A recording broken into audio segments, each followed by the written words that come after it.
Welcome to Pin the Q Productions. If you are interested in the culture of the fire service and keeping tradition alive, you have come to the right place. Now sit back and relax with your brothers and sisters and enjoy the show.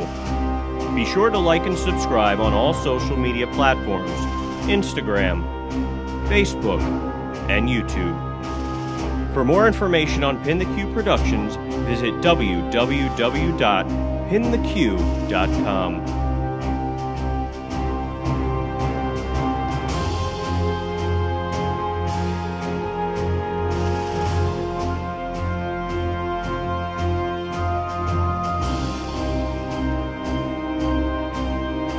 This episode is sponsored by All Hands Fire Equipment. Founded in 2001 and family owned and operated, carrying the best tools for the toughest job. All Hands offers a wide variety of training classes that can be delivered at their training center or a location of your choice. All Hands Fire Equipment is located in Central Jersey at number 7 3rd Avenue in Neptune City. Their store hours are Monday through Friday, 9 a.m. to 5 p.m. For more information on products or training, or to request a product quote, visit our website at www.allhandsfire.com or call us today at 1-888-681-1009. Hey everyone, welcome back to Pin the Q Podcast. We are in New York and we are episode 40.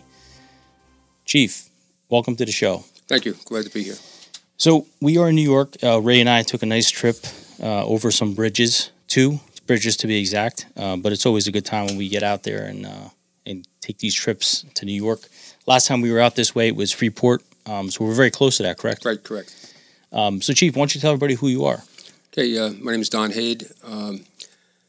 We just retired from the New York City Fire Department, did 41 years, was battalion commander of the Rescue Battalion, and kind of got my start in the fire service out here on Long Island before I got on the job. So we're going to talk about some of those early starts for you, Chief, and one I'd like to first thank you very much for coming on to the show. Sure. As over my right shoulder, as you'll see, this is quite a career with the FDNY, starting with the 16 truck and all the way on to being a rescue battalion, which is an amazing feat and something to be certainly proud of. So again, thank you for coming on to the show. Thank you. So Chief, we always like to ask these questions with firefighters, especially senior guys, and that is, how did this all start for you as a firefighter?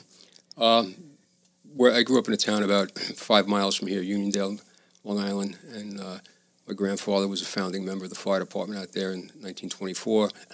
And then my father joined in 1940, and like a lot of guys, I was a little firehouse rug rat. Hung around the firehouse with my father, and just had an inherent interest in the fire service, and joined the volunteers in Uniondale when I was 18, and decided I wanted to do it for a living if I could. And when I got out of the Marine Corps, I'd already taken the test for FDNY, and I got appointed in 1977. So wow.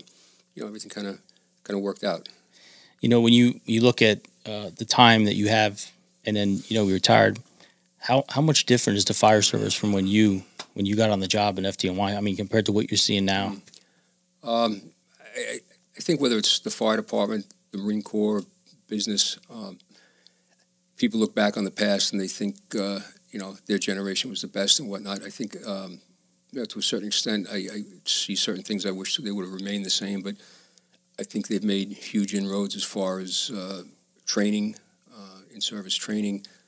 When I went through Proby school, it was only 6 weeks. Now it's 6 months, and I think it was Frank Brannigan says in his book to be forewarned is to be forearmed. So the more knowledge you have, the better off you're going to be on the fire ground. Absolutely. And take me back to Proby school. I mean, what was that like for you to get on the job and finally get that then press your button, you're going to the fire academy? What was that like? Oh, it was like a dream come true. I remember that summer I had taken the test in '71. And in the interim, I'd gone in the Marine Corps, and the city went belly up with the fiscal crisis and whatnot. And then the summer of '77, they had the blackout with the riots, and they hadn't hired a number of guys in a number of years. So rather than take the time to give a new test and whatnot, they got a court injunction. They were able to hire 1,000 guys off my old list. And I remember, waiting that summer when I heard about it. I was so keyed up. I remember telling my mailman I'm expecting something from the, New York City Fire Department. I said, give me a call when it comes. And he called me from the post office that morning. About No kidding. 8:15, jumped in my car, went to the post office, and I'll never forget the guy's name, Billy Horan. I was ready to kiss the guy. It's cool when you hear things like that. And today, everything with technology is just so instantaneous. Right. We actually talked about that over supper, how instantaneous technology is now. Mm-hmm. But to think that's pretty cool. You talk to the mailman and Right. say, hey, can you give me a phone call? And it's awesome. Yeah. And you get that phone call, and now you're accepted to the FDNY. Walk me kind of through that for you when you first got to Proby School. What you thinking? Again, it was, I just kept pinching myself. I couldn't believe, I actually got what I wanted. I mean, some people might look at the job of a fireman as kind of a humble occupation. A lot of my friends had gone to college, had their master's degrees. They were working on Wall Street. But again, I knew this was for me. And we had a carpool. Myself and 3 other guys from the area here. We carpooled to Proby School together. And Friday afternoons, we'd stop by the volunteer firehouse and have a couple of beers and whatnot. And unfortunately, one of the guys in our carpool, within the first 2 years on the job, he got killed in the fire in Macy's. Walter Smith. Again, great guy, fellow ex-Marine, Vietnam vet. And, that was kind of a sobering reality check that, hey, this is a great job and whatnot, but there's sometimes a price to pay, and, kind of hit you between the eyes when somebody you knew that well. That young, too. Killed in the line of duty, yeah. Yeah.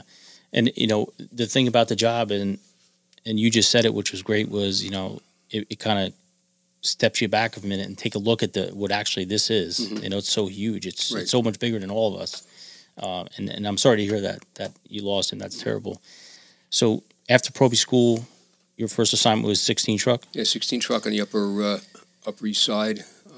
Again, I guess everything's relative. I guess, we were doing maybe 2,800 runs a year. The Upper East Side of Manhattan, the Russian mission was right across the street from us. It was it's kind of known as the Silk Stocking District.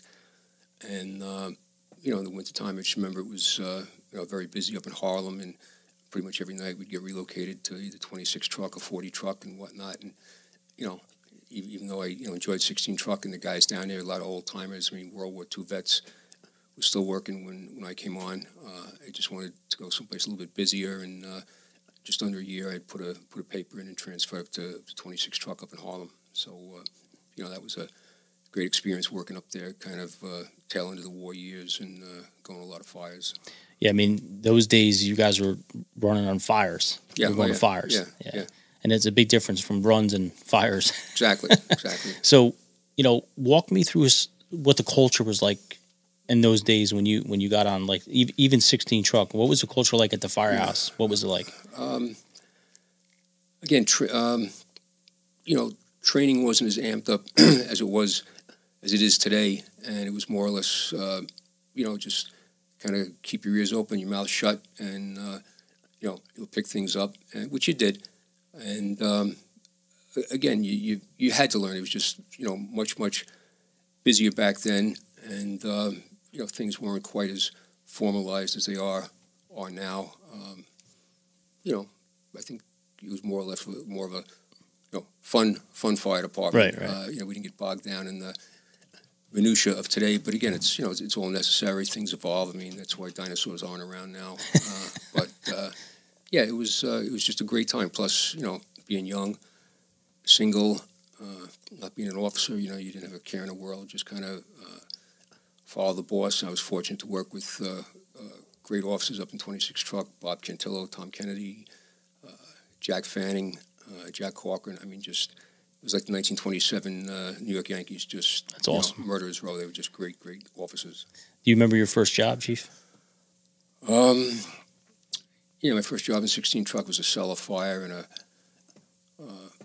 dress shop on 3rd Avenue. So it was hot, and I feel I acquitted myself all right. The captain was working, and he even asked me. He said, when we got done, he said, "Hey, you want to volleys out there on Long Island?" I said, "Yeah." He said, "It looks like you've done this before." But again, they were just back then all the guys in the job were going to a lot of fires. Right. I just felt humbled. I was just walking in the shadows of great guys. Right. And looking back at your experience, you probably didn't care anything about the paycheck. You were just happy to be there, right?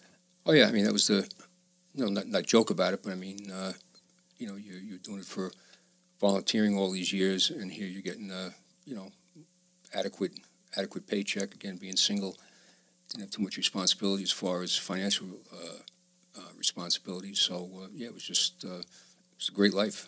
Talk to me a little bit about the kitchen, the culture in the kitchen at the firehouse, because we often talk about this, and I love getting perspective from other guys about what that means to you. I think you can break it down in several phases.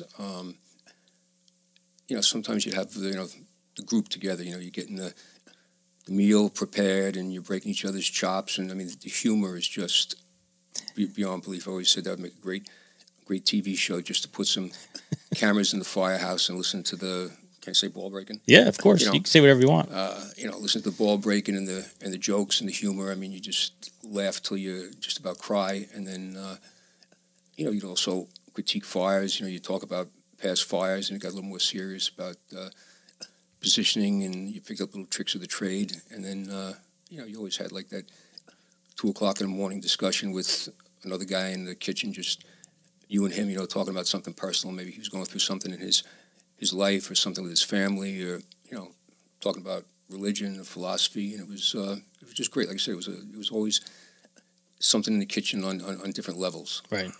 People often refer to it as solving all the world's problems in the firehouse kitchen. I mean, I talk to guys and they say, "Oh yeah, I remember doing schematics on the wall on my furnace that was broke," or we talked about building a shed, whatever it was. It was always talked about in the firehouse kitchen. Would you say the same for you guys? Oh yeah, and then the humor is so different. I mean, you're so used to dealing with firemen all the time and our brand of humor, and then all of a sudden you find yourself at a barbecue with your wife and family, and you come out with what you think is funny, and people start giving you this sidelong glance, right? Like where's this nitwit coming from? Right. So firemen are a special breed. I think we have our own gallows humor and way of understanding each other. I think really it kind of comes back to that's how we process things with humor. I mean, a lot of guys do, and I know for me it seems to help.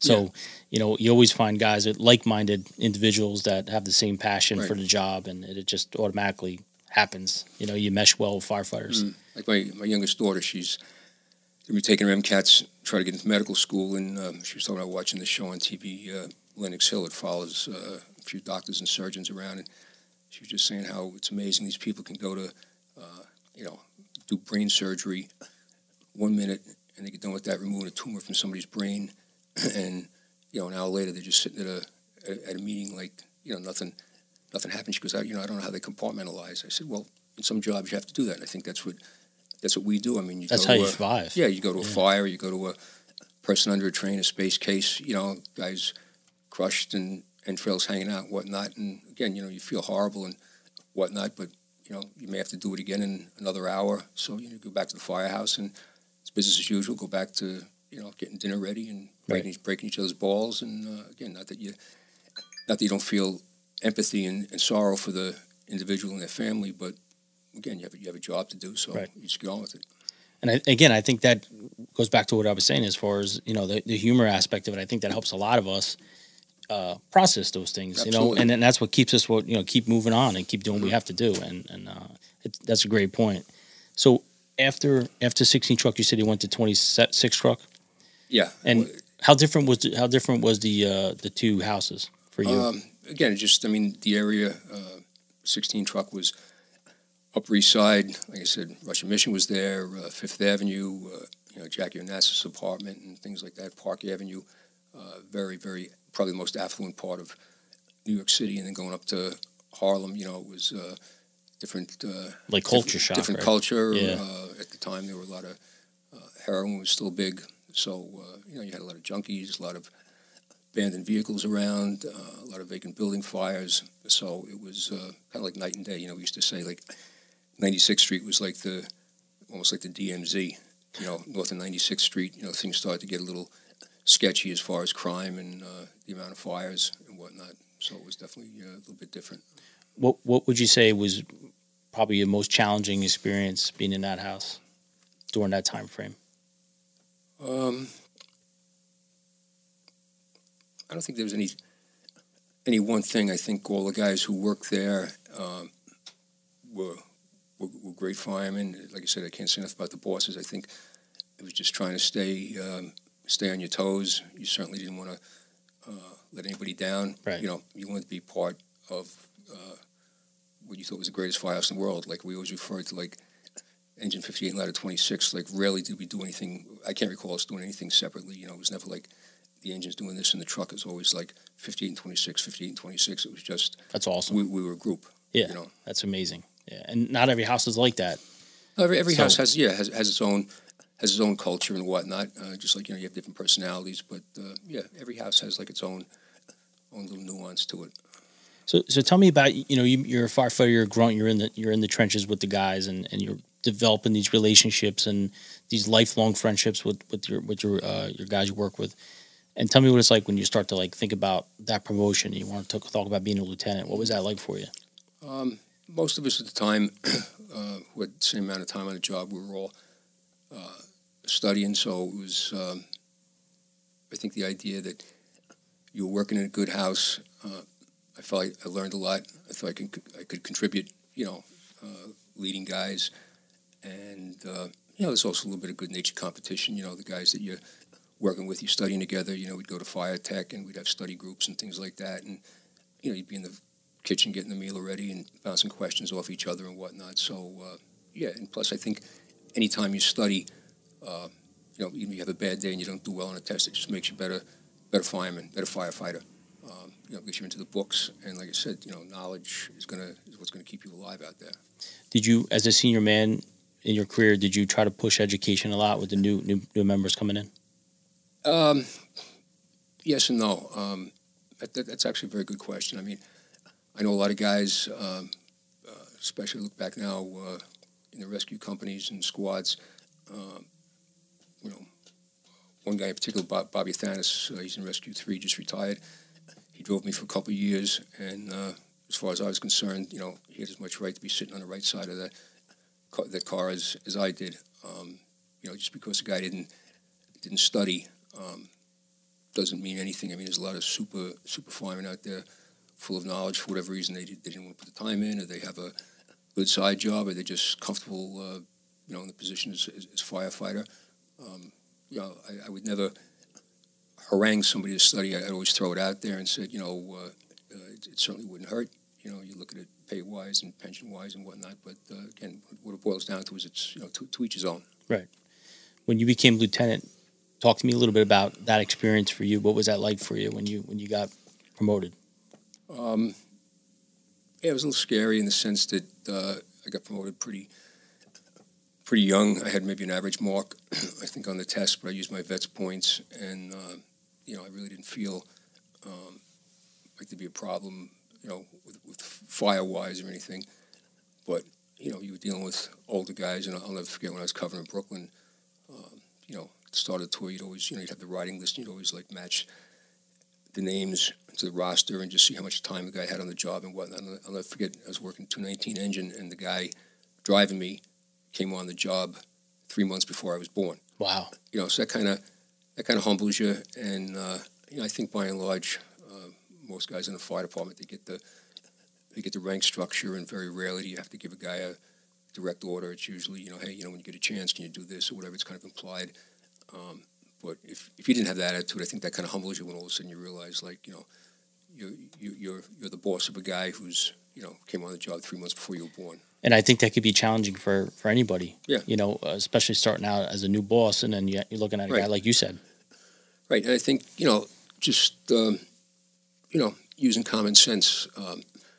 Granted, not all the time are you going to be able to get a general consensus. I mean, when you pull up to a fire and, you know, you say, you know, stretch inch and 3/4, stretch 2.5, do this, do that. It's not a time for debate.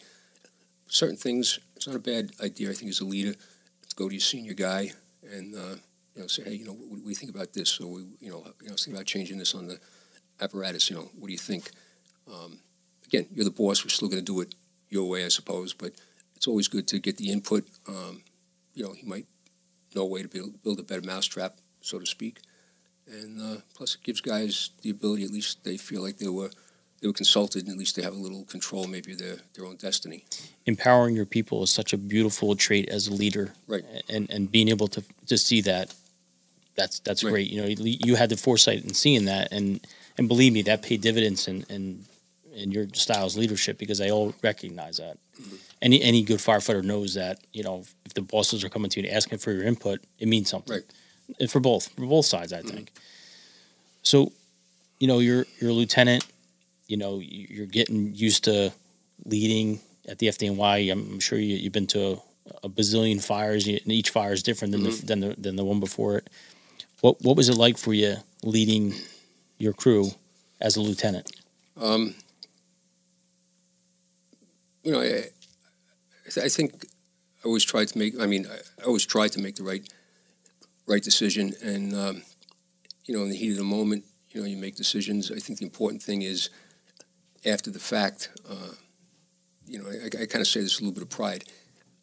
I've never come back from a fire saying if I had to go to that same fire 5 minutes from now that I wouldn't do something different. I always learned something from it. I always believed there was always room for improvement. So, like when we came back, if we had a critique, you know, some guys they may have made a little, you know, screw up or whatever, and they're not that apt to admit it. You know, I always would start talking about the job and say, well, you know, like talk about the positive things I think I did. And I'd say, you know what? I said, I missed this, or, you know, if I had to do it again, I think, you know, I should have told us, you know, I should have decided we do this. And then you go around the table and say, you know, Tommy, what did you do? Billy, what did you do?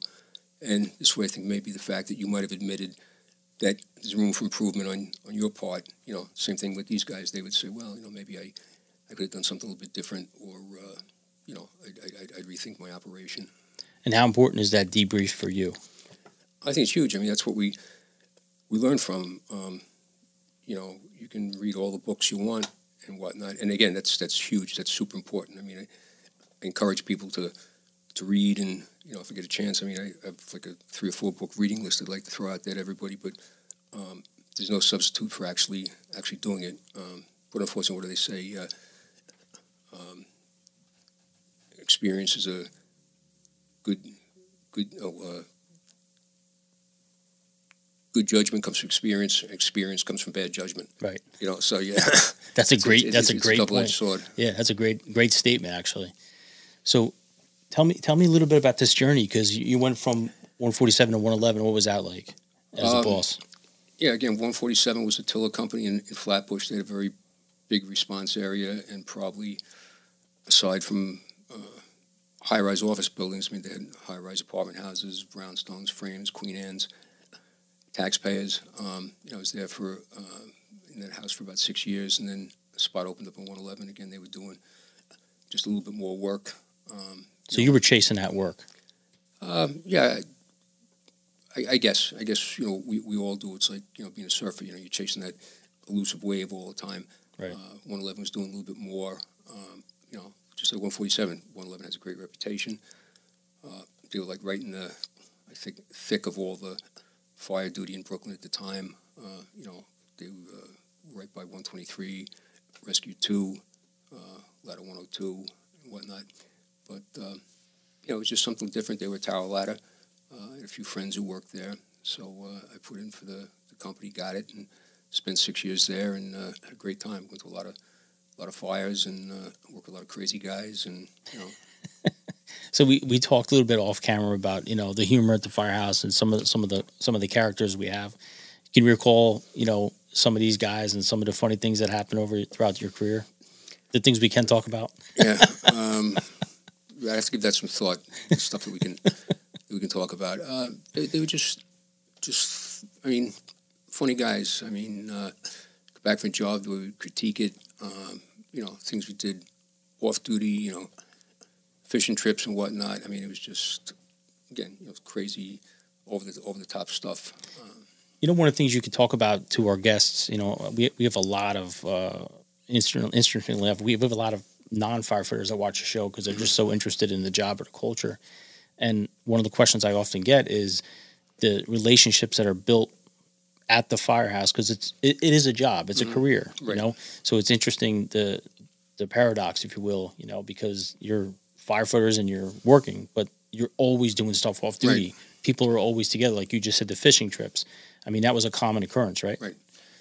I think the bonds there are just super strong. Why do you think that is, Chief? I guess it's the risk factor. I mean, it's like the military. I mean, I was never in combat, thank God. But, you talk to guys who saw a lot of combat and whatnot, and there's just a real bond when you're in a situation where, you're sticking your neck out as much as the guy next to you. You're relying on each other. I mean, after a while, it sounds trite, but it's true. Like, we don't dwell on it and have, sit in the kitchen and talk in flowery romantic terms, but, it's always known. And I think, one word you never hear in the kitchen is, which always amazed me, is, you don't talk about bravery. You don't say like he's a brave fireman. You say he's a good fireman. Good fireman, right? Yeah, good fireman that covers a multitude of areas. It means he's brave. He's a guy you can count on. He's physically aggressive. And that's the highest honor you could ever be called at FDNY, right? Right. The guy says he's a good fireman. Yeah, absolutely. Yeah, I've heard that phrase many times, and it stands true. So, Chief, this is an amazing. When I look over my right shoulder, and I know Ray was looking before too. I mean, I take a look at this, and it's a piece of wood, and it's got some fronts on it, but this is a legacy. I mean, this is your whole career at the FDNY, and it's amazing. I mean, from being a probie to being a chief of the rescue battalion is an amazing accomplishment. So I love to go through this timeline. So we're just going to keep moving on now. Okay. So you became captain of Squad 1. Yeah, I got promoted to captain in '94, and I put in for 3rd Division to cover in Midtown Manhattan. And after being in 147, 111, guys were saying, "What do you want to go to Midtown for?" I said, "Well, I think to round out your career. I mean, as busy as the other places are, I think Midtown Manhattan is definitely a thinking man's game. You have a ton of high-rise there. A lot of emergencies there. A lot of weird emergencies. You have a ton of renovated buildings. I mean, in essence, it's the oldest part of New York City, especially when you start getting south of 14th Street. And I think it just, rounds you out. But I covered in the 3rd Division for about a year, and I had an interview with Chief Ray Downey. And, when a good friend of mine, Marty McTeague, got burned in the Con Ed steam explosion, he used to live right down the block here. I was assigned to him and his family, along with the ALP, to be at the hospital. And one day at the hospital, I was walking out with Chief Downey, and he just said, "Hey, you ready to come over to SOC now?" And I said, "Yeah." So I came over to SOC and covered in the rescues and squads for a couple of years until Squad 1 opened up, and I got that. What was it like for you? I mean, you say that so nonchalant, but what's it like to you, for you, looking back now at that moment when Ray Downing comes to you and says, "Hey, we're ready for you"? It was humbling. I mean, just knowing I was going to be covering the rescues. I mean, there's like my Lieutenant Jack Hawkins used to say, "You can't swing a dead cat on this job without hitting a good guy," and that was so true. I love that. That's awesome. In the rescues, I mean, here you had some of your most experienced and seasoned firefighters, and I was going to go there in a position as an officer, and I think that's where it's like an analogy of being like a second lieutenant or ensign in the Marine Corps or the Navy. Like you're right out of school, and all of a sudden you're with these guys who have 15, 20 years, grizzled old sergeants and stuff. Like a lot of the tools were new to me and stuff. Just go there, even though you're the boss, keep your mouth shut and keep your ears open, ask questions. Don't be afraid to ask guys, hey, what do you think about this? And I'll never forget covering Rescue 1, Joe Angelini, who got killed at the Trade Center. Yeah. Legend. Yeah. Every time I'd work, I'd always want to have a drill, but he was the first guy to pull tools out. And, I knew he wasn't going over these tools for his benefit. He was going over them for mine, but he never addressed it that way. And he was one of the most humble, gentlemanly guys I ever work with, and I think that's important for a guy in a position of leadership, especially a young guy who may not have that much experience. Don't come in there like running your mouth. Like just keep it quiet and ask questions, and don't be afraid to say, "Hey, I don't know, because firemen can spot bullshit a mile Oh. away. You know, Yes, they can. I mean, it must have been somewhat intimidating to go there as an officer with like you said, with these guys. oh yeah, In those positions. yeah. I mean, my respect to them. I know I got respect back, but internally, and like you'd say, geez, like what happens? What am I going to do if this happens or that happens? And I guess between the guys I work with and good Lord watching over us, everything worked out. Being at Squad 1, you recall one of your most challenging jobs that you've been on that squad? Yeah, I think. Matter of fact, guys talk about it all the time. We had a fire in the Pratt Institute. It's a art school in Brooklyn, and when we got there, chief ordered us to. It was in the cellar. Let's go down another stairway. The first engine or whatever had gone down a stairway, and it was the wrong stairway to the fire area or something. So ourselves, Rescue 2, and I forget what engine company it was. We go down there, and the basement was kind of like catacombs, and we had a ton of fire down there. So we're doing our thing, and the chief running the fire, I knew him from when I was Lieutenant 111. He was one of the battalion chiefs in the area. And we're down there a while, and all of a sudden I hear him say, Squad 1, I want you to back everybody out. I said, Chief, we're making progress. He goes, no, I want you guys out. I said, okay, Chief. And I grabbed Dennis Mojica. Again, he got killed at the Trade Center. Yeah, another great guy. Lieutenant 2. And I said, all right, let's gather the guys up. Let's make sure we haven't left anybody in these little alcoves and whatnot. And, we're doing our thing, doing a orderly retreat, if you will. And his name was Chief DiPadova, very cool, ghetto chief, great guy. He was back on the radio. He says, he called me by name. He says, Donald, don't make me come down there and get you guys. I want you out now. And I'm thinking, like, why is he getting so... He's seen something you guys aren't. So rattled, I'm Yeah. figuring, like, we're doing okay in our little part of the world here. So anyway, we back out and, get out on the sidewalk. And now I look like we have 4 floors of fire in this building that was built in the 1880s. Tower ladders are going up and whatnot. So, again, that was a teaching point. I've used that at drills that, sometimes, you think you know more than the chief. And, maybe once in a while you do from, your little perspective. But most of the time, between all the radio reports that he's focusing on, the fact that he's got a spot in front of the building, he's got the overall big picture. So, like, especially when they give you the order to get out, nobody likes to be called a coward and nobody likes to retreat. But when they say it's time to leave, always get on the radio and give it the extra college try. Like, hey, we're making progress. We can get this. Give us another 2 minutes, whatever. I'll try. But once they say that's it, like, no, I want you out. Like, again, he's the boss. We're a quasi-military organization. That's what, guys have to realize. And that's an awesome point, Chief, because that happens today. That happens today. Right. Where I'll be honest with you, I've been in that position myself where I know I'm making progress, and I want to continue to go, and I'm looking at the conditions where we're at. I'm like, it's not bad. It's not really that bad, but they're ordering us out. Right. And you get pissed off right away. You get angry, and you're like, this is bullshit. You get out to the front lawn, and then you take a look back and go, okay. Yeah. Well, I think it's a two-way street. Like, don't say, I think we got it, when A, you don't, or B, you don't know what's going on around you. And secondly, I think, the chief relies a lot, too, on the guy he's talking to. If he's got a past relationship with you and he knows you're a relatively good fire officer, maybe he's going to put a little more credence in what you say as opposed to maybe a covering guy or a newly minted guy. That's a good point.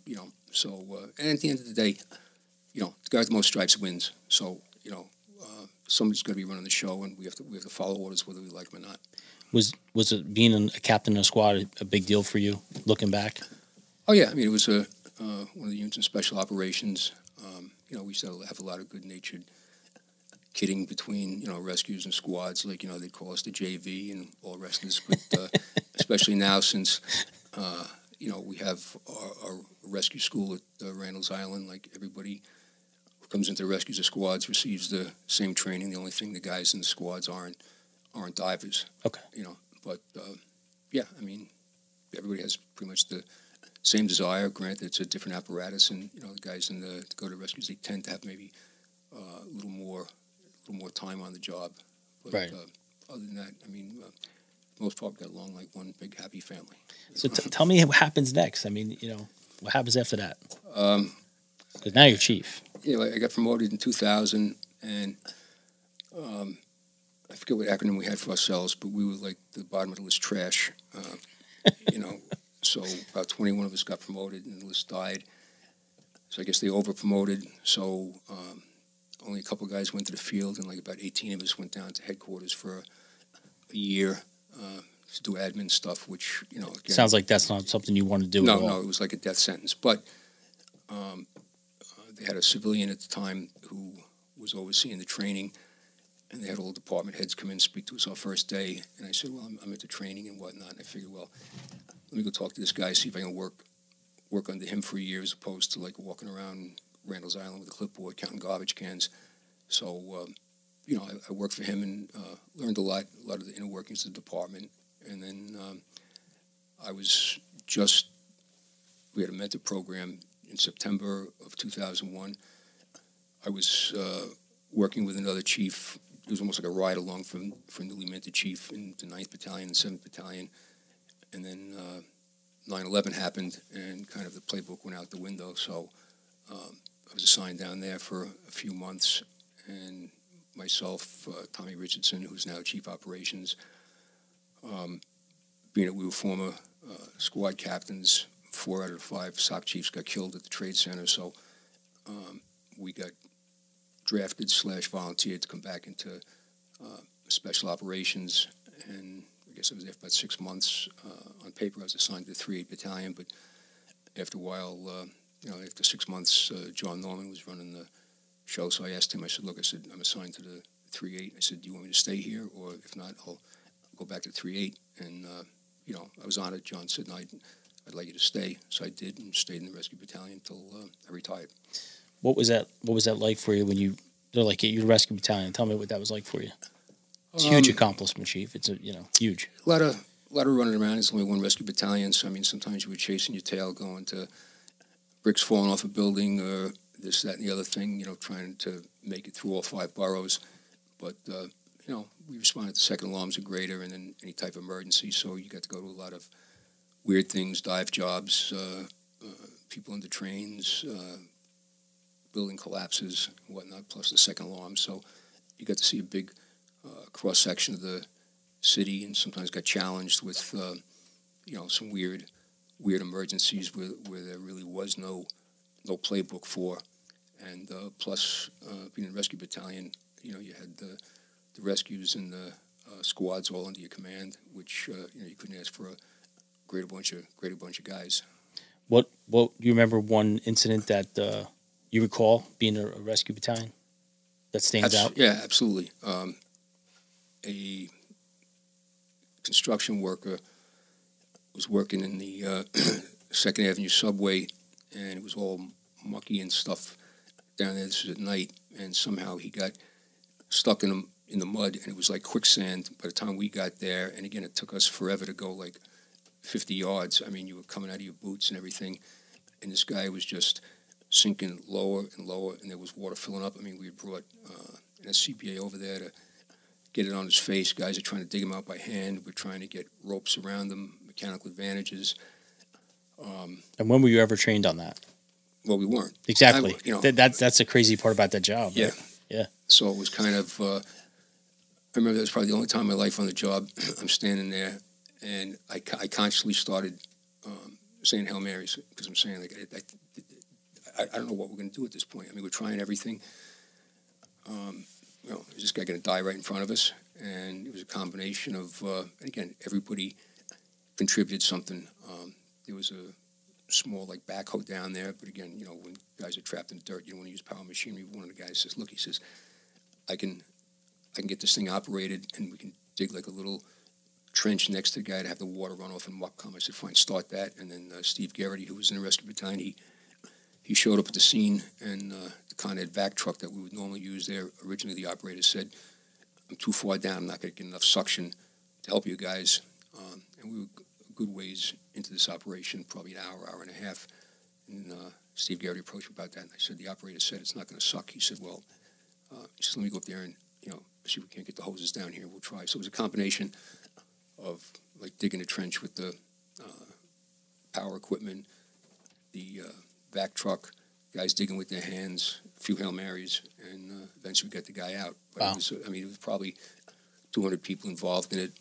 We're putting plywood ground pads down, for guys to stand on. They were going down in the mud. I mean, it was a very, very involved operation.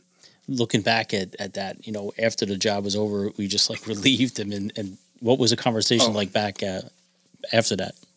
Yeah, I mean, they had a press conference, which I'm not big on, and you just give the Reader's Digest version.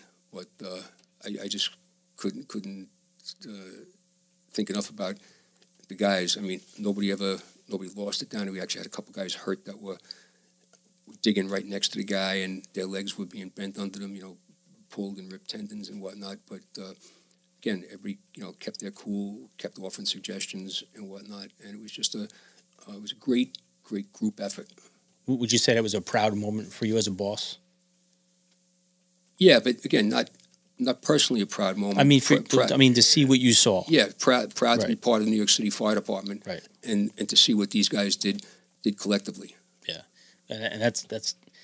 I wouldn't even think of that. I'm thinking you're going to tell me a fire or or a rescue, But that's crazy. I never even thought that something like that would happen. Yeah. By and large, I mean, I think we do. Not all the time. I mean, everybody has a bad day, but I think by and large we do pretty good with fires and stuff. But just in the city, especially Manhattan, I mean, anything you do get some off the wall emergencies. I remember Paul telling me that New York City will never be done. They're always working on it. There's always construction. There's always something going on. Absolutely. It's so true, and you saw that in your rescue battalion. So when you look at your whole career, right? How would you summarize it? Blessed, and lucky. As far as the companies that opened up at the right time. I mean, like they say, everything's timing.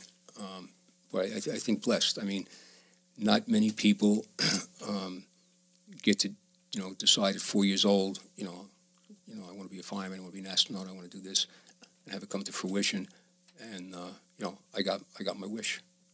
So I mean, between getting to do what I always wanted to do and work with the caliber of people that I got to work with, I mean, I've made some lifelong friends, and I think grown as a person, having worked with these people, and plus the things you see and whatnot. Just blessed. Tell me a little bit about your family part of the FDNY, because your family has a lot to do with your job, and your wife and you were married. You're married 40 years. Yeah, it's awesome. I mean, she tolerates the man cave and whatnot, and it's actually kind of funny. My daughters are so used to hearing me talk on the phone with 2 or 3 of my friends once a week. A guy's coming over here, and we have a house in Pennsylvania, and I guess it was a couple Labor Days ago. My middle daughter, my youngest daughter, they're sitting out on the deck, and they were wearing the job sweatshirts. I got them for Christmas. So my son-in-law comes out, and he says, I brought some cigars up, so him and I fire 2 cigars up, and meanwhile my daughters, all 3 of my daughters are pretty funny. So my 2 daughters say, why can't we have cigars? So you're over 21, you don't smoke, but if you want a cigar, so we give them a cigar, and then they go into this act with their job shirts on, smoking a cigar, and they're going like, oh yeah, Jimmy McCarthy, that asshole. Yeah, he screwed me out of overtime the other day, and they went on for like a half hour. I was laughing so hard. I mean, they had the terminology down, all the expressions. Oh yeah. I was working it. They came around the corner. It was out 4 windows. I had the knob, and I mean, it was unbelievable. And I kept telling them, I said, you guys should do like a YouTube thing like that. Get some fake mustaches for yourself and. But the reason I asked that is, and you just said it, your family is just as much a part of this. Oh, yeah. All these years, your career, your legacy, they're right there. Right. And the fact that they mimicked that right. is they've been listening. Oh, yeah. They've been watching. They followed your career, which is an amazing, and that's a funny story, but it's a really funny story, but it just shows you how true it is that they're right there with you along the way. They've been very supportive, and 9/11 was a tough time, and my wife was very supportive and whatnot, and especially during that period. I mean, if it wasn't for them, like you're walking around like just talking to yourself, going to funerals and working at the pile and then down in the firehouse and whatnot. So it was great to have a good family behind me. I mean, what were you you were doing administrative stuff during 9/11, right? Right before 9/11, Right. and then during 9/11. Were you working that day, Chief? No, I was. It's like another story I like to tell. I'm no altar boy, but I'm practicing Catholic and whatnot, and I could probably count on one hand the number of times I've gone to Mass during the week. On 9/11, my wife went to work, kids were in school, sitting here reading the paper. It's about 8:45, and I don't know what possessed me, but I said, I think we go to 9 o'clock Mass. Church is right down the block, and I got a little handheld scanner in my car, like a lot of Buffy firemen. And as I pull up to the church, I hear him announce the third alarm at the Trade Center, and This is as you're arriving to the church. yeah. And I said, maybe I'll stay and listen to this instead of going to church. And so that's probably the highest fire we've had them before. Went to church. It's a weekday Mass, in and out in 20 minutes. And as I'm walking out, my neighbor's wife, Marty McTeague, who got burned, kind of explosion, I'm talking with her, and a guy walks past and says, "Oh, did you hear what happened? A plane hit the Trade Center." I'm thinking like a little Cessna 172 or something. And, Right. Get in the car, not hear anything on the scanner, and walk in the back door, turn the TV on, and saw what we all saw, and started getting my uniform and whatnot. Called my wife and said, I'm going in. I don't want to be home, and was down there for the next 36 hours. The question I always had, and to this day I don't even know how to answer, or anybody can answer, but how do you take that much experience? All those guys that were lost in one moment, one day, gone, all that experience, and how does the FDNY recover from that? Yeah, it was tough between the people we lost. I mean, in the rescue battalion alone, of the 343 guys killed, 93 were from the rescues of squads.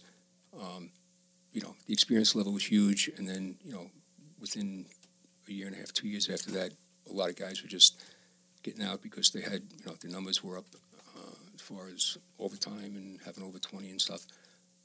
So it was definitely a building process for a couple of those years. But again, to the credit of the fire department and the caliber of people we get, I think it was very it showed a lot of resilience, and I think by and large the people who come on the fire department are highly motivated.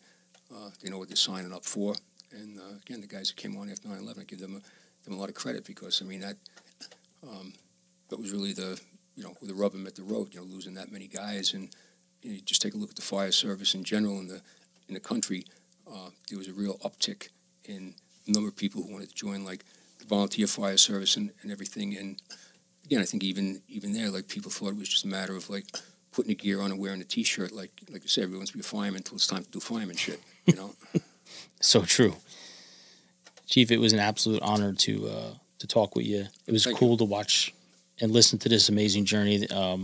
Before I let you off that hot seat, I just will ask you this last question, and that is, what advice would you give someone right now looking to become a firefighter, career, volunteer, whatever? What would you say to them for them to be successful? Take it very serious, whether it's volunteer or paid. I'm a big fan of telling people you only get killed once doing this line of work, so it doesn't matter whether you're a firefighter in New York, L.A., Chicago, Podunk, Iowa, Sayreville, New Jersey. You cross the threshold of that fire building, you're putting yourself at risk. So take it seriously. Research what you want to do, maintain physical conditioning, and by all means, when you get on, like, never stop learning. And constantly train. And you mentioned 3 books you'd like to mention. Yeah.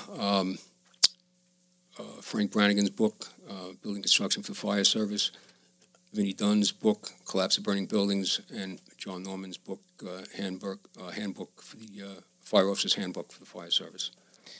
Chief, I appreciate it very much. Okay. It was awesome to talk to you, and I really appreciate you having me and Ray in your home. We had New York pizza. Ray was pretty excited about the New York pizza. There is no other pizza. No, there is no other pizza. You heard it right from the Chief here. So thanks, everybody, for tuning in. This is episode 40, Pin the Q Productions, and we are in New York. Again, you don't want to miss this one. A lot more to come. Stay with us.